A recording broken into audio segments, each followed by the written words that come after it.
The night had been long, filled with distant howls and the restless cries of infants who sensed the unease in their parents. As the first light of dawn crept across the horizon, painting the sky in shades of orange and pale gold, the small band of early humans stirred. They had survived another night together. Their fire burned low but still smoldering, its faint glow warding off the creatures of darkness. The group numbered fewer than 20 souls, men, women, and several children of varying ages. They had no fixed home, only the shifting shelter of trees, caves, or the tall grasses of the plains. Every dawn brought the same ritual, a gathering, a silent counting of their young, and a watchful scan of the land around them. Life offered no promises. Each day was a struggle to defend what they held most precious, their children, the carriers of memory, blood, and hope. The older hunters, their bodies lean and scarred, rose first. They were the sentinels. Their eyes, sharpened by countless nights of vigilance, swept the horizon with caution. They knew that predators favored the morning shadows. When the air was cool, and hunger gnawed sharp in their bellies, the men and women who could wield stone or stick carried these, with practiced readiness. At the center of the group, the mothers drew their little ones close. Infants, still too small to walk, were bound against their mothers' chests with strips of hide. The older children clung to their parents' sides, wide-eyed and silent, learning the rules of survival not from words but from watching. They sensed the gravity of the dawn gathering, the hush that fell over the group, when the adults paused to listen for rustles in the grass, or the low cough of a predator. Above them, a flock of great birds wheeled in the sky, their shadows slipping like blades across the ground. One child pointed at them, his small hand trembling, but his mother gently pressed it down. The people knew that even the sky carried danger. Those birds would dive if a youngster strayed too far. Still, there was beauty in the morning. The savanna spread out before them, vast and endless, dotted with acacia trees whose branches curled like reaching arms. Herds of grazing beasts stirred in the distance, giant, shaggy forms that promised food but also invited peril if hunted without care. The humans watched them, weighing hunger against the risk of attack. The leader of the band, a broad-shouldered woman with streaks of ash smeared on her arms, raised a hand. It was a signal. Remain close, remain quiet. She glanced at the smallest children huddled together, her gaze lingering on them as if reminding herself why they endured so much hardship. Each child represented a fragile thread stretching into the uncertain future.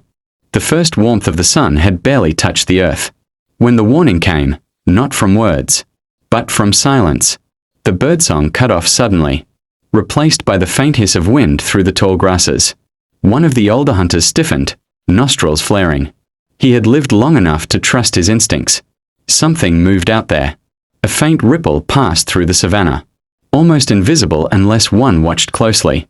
The grass bent unnaturally in two places, parting ever so slightly, then closing again. Eyes peered out, yellow, unblinking, patient. Predators. The band reacted as one, not with panic but with practiced urgency. The hunters rose to their feet, shoulders hunched, stone tools gripped tightly in calloused hands. They stepped outward, forming a rough semicircle that faced the unseen danger. It was an ancient rhythm, honed over generations, the strong placing themselves between threat and child. At the center, the mothers pulled their little ones inward. Infants were hushed with soft grunts and soothing touches, the sound low and rhythmic, like the beating of a heart. A toddler whimpered, too young to understand the stakes, but his sister pressed her small hand over his mouth. Even the children, barely more than babies, knew silence could mean survival. The air thickened with tension. The smell of dry grass mixed with the musk of animal breath, carried faintly on the wind. The hunters narrowed their eyes. From the shifting grass, two forms began to emerge, sleek, muscular, low to the ground. Saber-toothed cats, their fangs gleaming faintly in the morning light, shoulders rippling with silent power. The leader did not shout or gesture wildly. She only lifted her hand slowly, palm outward. Wait. Hold. Every movement counted. Too soon, and they might trigger a charge. Too late, and the cats would be upon them. One of the children peeked from behind his mother's leg, his wide eyes locked with the golden gaze of a predator, and he shivered, ducking back with a gasp. His mother pulled him close, pressing his head against her chest, heart hammering with the knowledge of how thin the line was between safety and loss. The semicircle of hunters stood their ground. Their shadows stretched long in the morning light, a wall of frail-looking figures facing beasts built for killing. Yet, in that tense silence, the human's greatest strength showed itself: unity. The group gathered closer, forming a loose circle with the young at the center. It was their shield, a living wall of flesh and willpower. They did not have strong claws or great fangs. What they had was each other. And so, as the sun finally rose above the grasses, spilling light across the land, the first humans began another day, alert, fragile, yet unbroken. The saber-toothed cats lingered at the edge of the tall grass, their muscles coiled like springs, their massive jaws parting slightly to release, low growls that rumbled through the morning air. They had seen the young ones, smelled their soft, milk-sweet scent. To the cats, the cluster of small bodies meant easy prey. To the humans, it meant everything worth defending. The hunters tightened their semicircle, bare feet pressing into the dirt. They had little, stone flakes sharpened against other stones, heavy branches stripped of bark, and the last embers of last night's fire. But little could be enough when wielded with resolve. One man crouched and reached into the smoldering remains of the fire pit. Ash dusted his fingers as he pulled out a half-burning branch, the tip glowing orange. He shook it, coaxing sparks into flame. Another followed, then another, until 5 of them held firebrands, small suns in the pale dawn. The smell of smoke curled into the air, acrid and sharp, spreading quickly across the circle. The predators froze. Their ears flicked back, tails twitching nervously. Fire was not part of the natural world they ruled.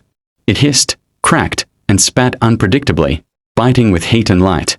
To the beasts, it was chaos incarnate. The leader, ash-streaked and fierce, stepped forward with her burning branch raised high. She let out a deep, guttural cry that rolled across the savanna. It was not the language of words, but of power, an ancient sound that shook the chest and made the skin prickle. The others followed, voices rising in unison, a chorus of human defiance. Children huddled in the center of the circle, their small faces pressed against their mothers. Some trembled, some stared in wide-eyed awe, as if realizing for the first time that fire was not just warmth, not just light. It was protection. It was survival. The hunters stamped their feet, brandishing the flaming branches.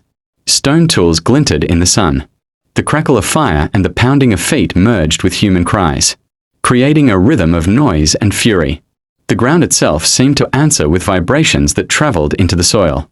The cats inched backward, ears flat, eyes narrowing. Their hunger warred with instinct. A single leap could bring one of them down among the humans. But fire hissed and smoke stung their nostrils. The balance was fragile. One wrong move could shatter it into violence.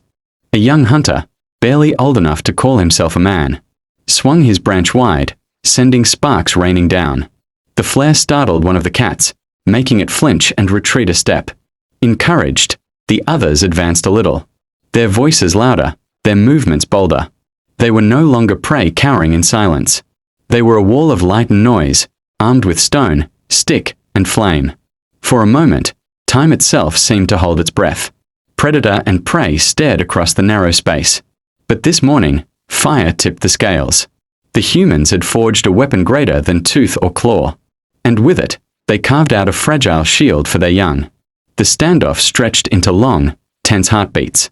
Smoke drifted upward, curling into the morning sky as sparks crackled from the hunters' branches. The saber-toothed cats paced at the edge of the clearing, their golden eyes locked on the humans, their muscles taut with indecision. The predators wanted the young, but the fire and the furious wall of voices unsettled them. Then came the break. With a sudden hiss, one cat lashed its tail and turned, melting back into the tall grass. The other lingered, shoulders rolling like liquid power, lips peeled back in a final snarl. For a moment, it seemed it might spring, but then, with a growl deep in its chest, it too retreated, its shape vanishing into the waving sea of grass. The danger passed as swiftly as it had arrived, but the tension did not release at once.